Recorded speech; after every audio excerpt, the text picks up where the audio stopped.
Hey there, everyone. It's certainly been a while since I last recorded one of these. College and such. It's basically my last year. Graduated, so that's nice. So now I have a lot more time to make these videos here. But I just wanted to make a quick video about cross-faction coming to WoW.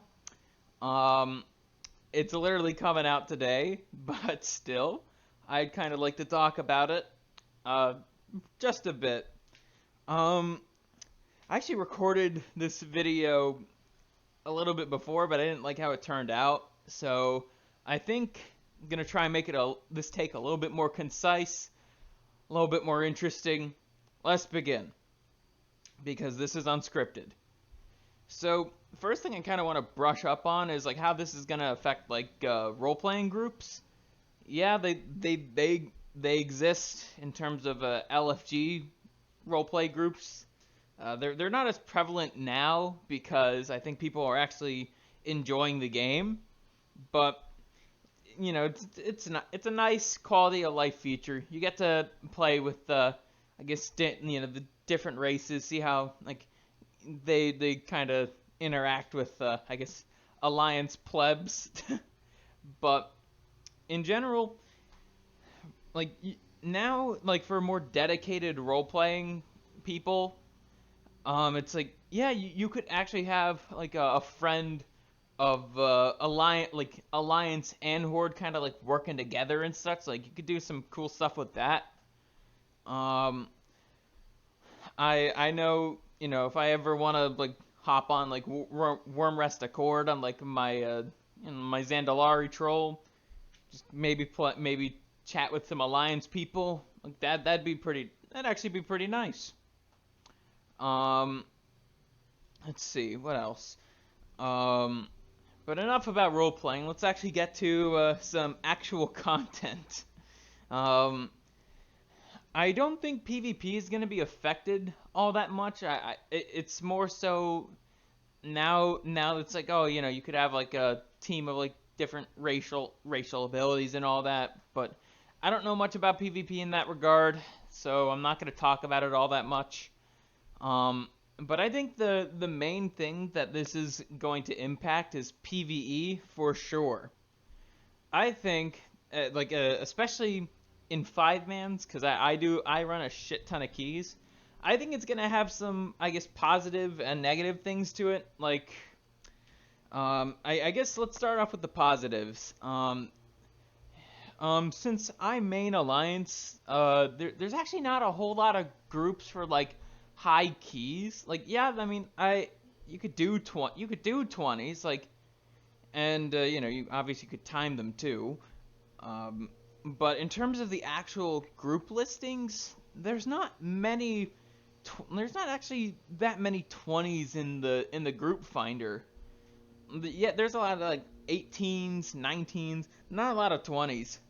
But in terms of that, like there's a reason why that's the case, and it's because while alliance players do just as many keys as horde players do, like we tend to not really list in groups when it comes to like stuff higher than like I don't know, maybe a 21. Um, it seems like there's a lot more like dedicated like 5-man groups like that just consistently play with each other and push keys. So that way they won't have to worry about like a rando from like Quel'Thalas coming in and fucking everything up. Um, but meanwhile on Horde, there's a shitload of keys that are listed, and I'd say that's gonna be a net boon for both Alliance and Horde. So there's gonna be more people to play with and more keys to to find and list and do. The more keys on LFG, the better. Um, but that's actually a big positive, probably the biggest positive. But I guess let's go over the negatives now, shall we? In terms of the negatives, it's mainly gonna be like attitudes. Alliance players have a completely different attitude to Horde players when it comes to keys.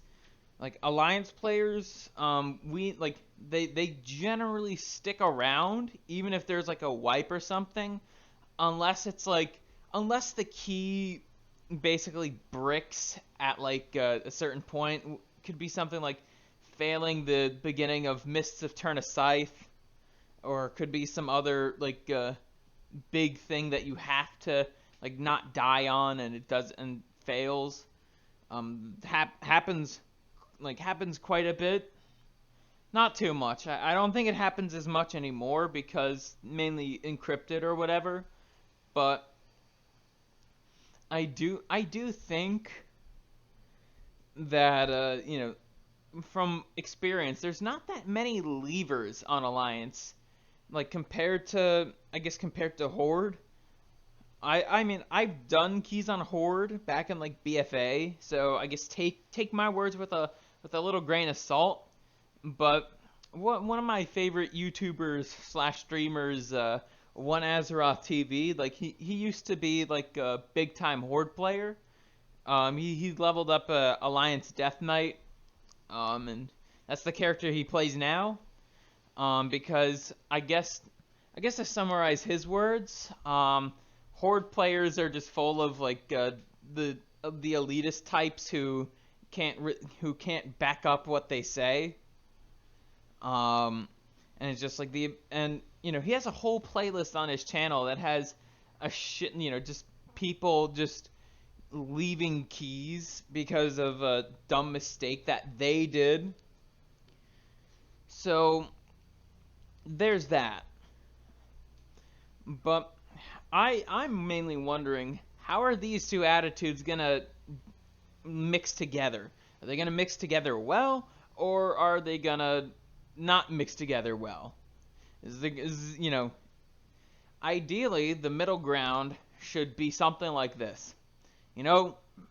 There's a certain expectation for the level of key you're doing, and if you don't meet that expectation, yeah, you're most likely gonna be the reason why the key like ends in a disband or something.